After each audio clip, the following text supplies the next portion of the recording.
Pada suatu hari Rasulullah SAW ditemui oleh malaikat Jibril. Rasul pun bertanya, ada apa wahai Jibril?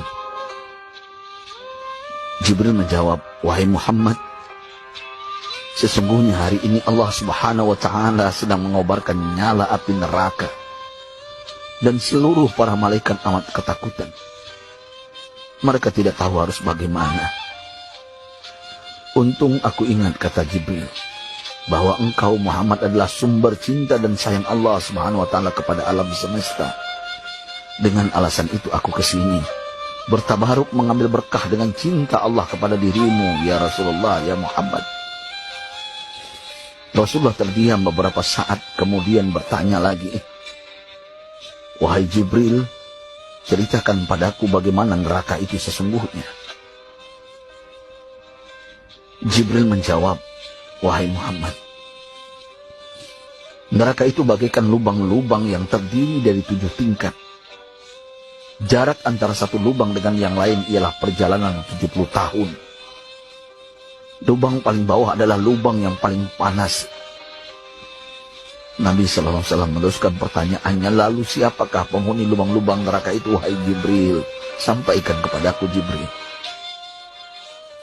Jibril menjawab, lubang yang paling bawah diciptakan untuk orang-orang munafik. Lubang yang berikutnya untuk penyembah berhala. Lalu untuk penyembah bintang dan matahari. Jibril terus menerangkan penghuni tingkatan neraka hingga lubang yang kelima, tempat umat Yahudi. Dan yang keenam dihuni oleh umat Nasrani. Setelah menjelaskan penghuni 6 tingkatan neraka, Jibril diam cukup lama. Rasulullah SAW penasaran dan bertanya kepada Jibril, wahai Jibril, siapakah penghuni neraka yang ke-7? Jibril diam saja tidak menjawab. Rasulullah SAW mengulangi pertanyaannya, tapi Jibril tetap diam. Rasulullah tambah penasaran dan mendesak Jibril agar dijawab pertanyaannya. Akhirnya Jibril pun berkata, umatmu wahai Muhammad, mereka itu para pelaku dosa besar di kalangan umatmu, yang dimana sampai mereka mati belum sempat bertaubat. Mendengar jawaban Jibril, Rasulullah langsung jatuh pingsan. Jibril merangkulnya dan meletakkan tubuh baginda di atas pangkuannya. Tak berapa lama Rasulullah SAW sadar dan langsung menangis bersimbah air mata dengan terisak-isak. Rasulullah mempertegas pertanyaannya, wahai Jibril, apakah benar ada di antara umatku yang masuk neraka?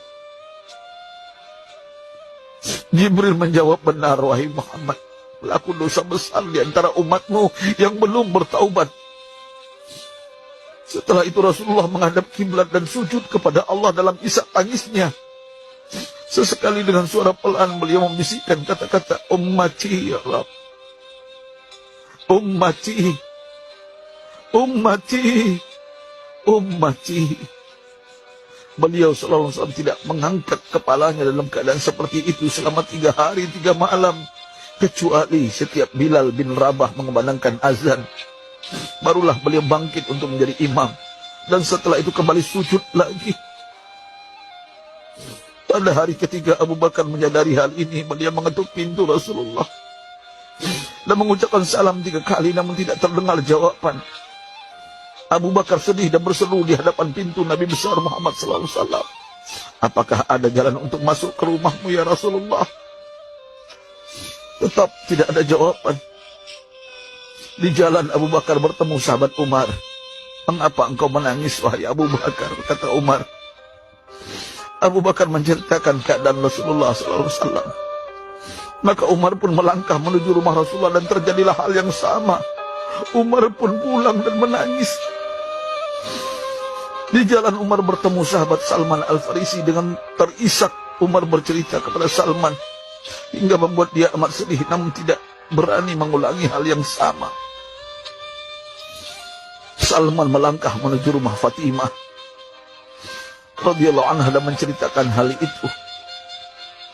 Setengah berlari Fatimah menuju rumah ayah tercinta dan mengetuk pintu sambil mengucapkan salam. Mendengar suara lembut putri tercinta, sejuklah dada Rasulullah. Beliau bangkit dari sujud dan membuka pintu. Alangkah terkejutnya Fatimah melihat Rasulullah, ayah tercinta, amat kurus dan pucat. Fatimah memeluknya, lalu menangis. Wahai ayah, apa yang terjadi? Mengapa engkau amat sedih seperti ini? Rasulullah kembali menangis dan berkata dengan suara lirih, wahai Fatimah, belahan jiwa aku. Bagaimana mungkin aku tidak sedih, sedangkan Jibril mengatakan akan ada kelak umatmu yang akan masuk neraka. Subhanallah, betapa besar cinta Rasulullah kepada kita umatnya. Sahabatku, Rasulullah mencintai kita. Antaman ma'aman ahbabta, engkau akan berkumpul dengan orang yang kau cintai. Mari kita mencintai baginda Nabi besar Muhammad SAW yang mencintai kita umat yang tidak rela kita masuk neraka. Mari kita mencintai beliau dengan berselawat. Sahabatku, sampaikan, Rasul mengajarkan kepada kita, man dalla ala khairin falau mislu ajri fa'ili. Siapa yang menunjukkan kepada kebaikan, maka dia akan mendapatkan pahala seperti orang yang mengerjakannya. Mudah-mudahan ini menjadi pahala jariah bagi kita.